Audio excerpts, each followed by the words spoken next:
This is Dr. West. Welcome to the Bible Answer Man, and hoping that this question might be a blessing to you. Question: can I, as a Christian, use yoga?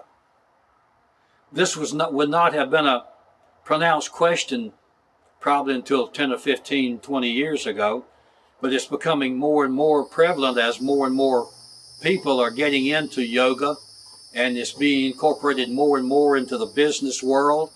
It's being incorporated more and more into physical training and to mind control areas. But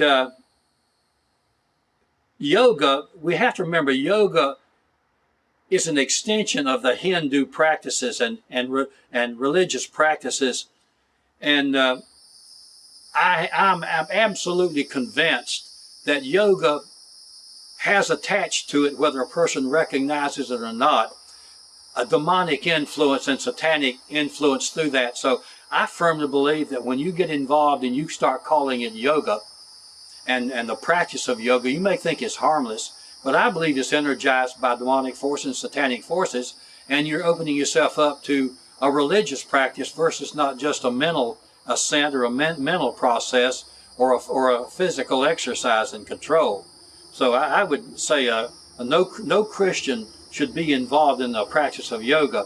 A good physical therapy program would be a lot more acceptable. Meditating while using the scriptures would be totally in harmony with the way God wants us to do that. We could be listening to Christian music, or we could be using Christian video while doing exercises, or just meditating on the Word and letting God still our hearts, and in that speaking truths to us.